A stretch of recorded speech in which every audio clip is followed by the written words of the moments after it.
معلومة جديدة راح يقول لنا إياها مهندس مصطفى اليوم بخصوص شحن الآيفونات. هذا اللي قدامكم هو الآيفون 13 برو ماكس، وحتى الآيفونات الجديدة اللي هي ال 15 برو ماكس بيها فد شيء ثابت، وهو مصطفى سولف لي على هاي المعلومة. جميع أجهزة أبل تاخذ شحن 20 واط، توصل يعني بالزايد 25 واط 27 واط، عمرها ما وصلت ل 30 واط. يعني شركة أبل تعلن أنه الماكسيمم هو 30 واط بس أبد ما توصل. ما توصل. زين، خلينا نجرب هسه احنا نحط بالشحن ونجرب بالتيستر. هسه هو حاليا تقريبا بالربع الأول من البطارية، فالمفروض يشحن ماكسيمم خلينا نقول.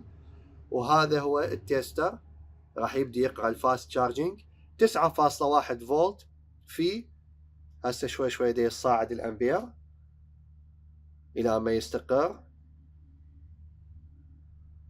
هاي استقراريته تقريبا 2 أمبير 2.1.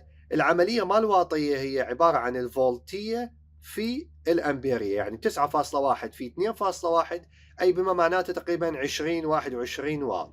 وهذا هو الماكسيمم لما نجي نشحن الآيفونات الحديثة بالتحديد. وبالنسبة يعني للشحن مشحون بالربع الأول. أي يعني المفروض يشحن يوصل لل 30 أي. مثل ما تقول أبل. ما يستمر ل 30، يعني من يوصل ل3 أرباع الشحن أي يقل الواطية مالته، يوصل لل5 واط لل7 واط بالضبط، يبدي يتناقص، بس هو ابد ما يوصل لل 30 واط. فاعتقد انه الواحد يقدر يشتري شاحن 25 واط 20 واط وتكون الامور تمام بالنسبه له، مو شرط يعني 30 واط.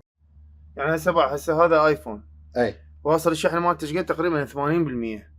يعني تقريبا مفول. من يعبر ال70 يقوم ياخذ 10 واط، ما ياخذ ال20 واط. تمام. قبل شويه كانت بذاك الايفون يعني بالربع الاول بالربع الاول وصلنا ل 20 تقريبا.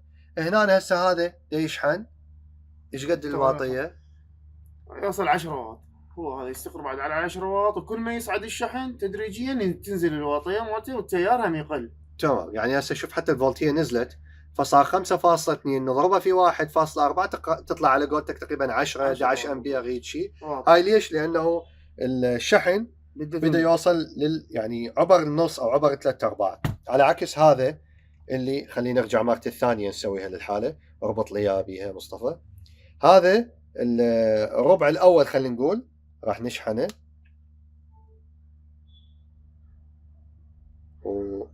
وننتظر شوية الى ما تتغير بدأت تتغير الفاست تشارجينج. هذا هنا دا يقرا سريع، يعني هذا من راح يوصل لل 50%. ورا ال 50% يبدا يتناقص الفولتيه فتقل الواطيه. يعني هاي معلومه تكون مهمه. مثل ما قلت الموضوع الشواحن، انه واحد ماكو داعي يشتري شاحن 30 واط الا 30 واط، لا تقدر 20 واط، لان هو غالبيه الوقت دا يوصل لل 20 هيك شيء. يعني مو شرط تاخذ شاحنه 65 واط او 30 واط على مود يشحن الجهاز شحن سريع. هو بطبيعه ابل بال50% من الشحن يوصل بال20 واط، وراها يبدي يقلل الواطيه 10 واط 5 واط. يعني اقصى شيء خلينا نقول يوصل ل 25 20 واط بالضبط. فالواحد على شنو بده ياخذ 65 واط وهو اصلا ما راح يستفاد من عدها، او حتى لو ياخذ يعني هسه 32 واط هم انا اشوفه ما راح يوصل، هو بعمره ما راح يوصل الايفون 32 واط. فالواحد يوفر فلوس ياخذ له فد شيء مو يعني 20 واط، او يعني والله حتى اشوف 18 واط هم كافيه بالنسبه للايفونات.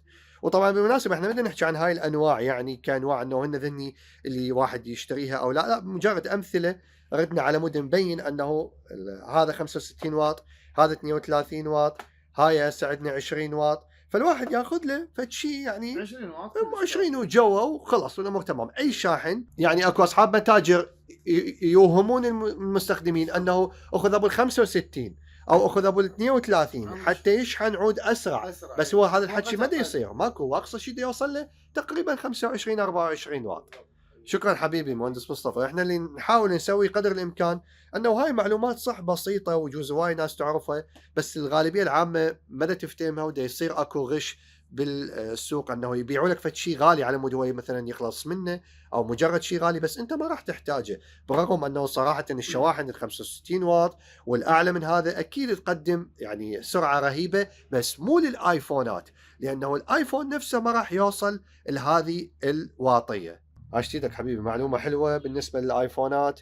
واكو هواي شغلات تخص الايفونات يعني من ناحيه الصيانه، ومهندس مصطفى ما يقصر دائما يعني يعطينا معلومات حلوه صفحة مصطفى طبعا راح تلقوها موجودة، وراح اسوي كولابوريشن وياه بالفيديو على مود انتم تقدرون تفوتون وتسالوه اي سؤال على الماسنجر الخاص او على الانستغرام، وراح يجاوبكم عن اي شيء بما يخص الصيانه. شكرا حبيبي مهندس مصطفى.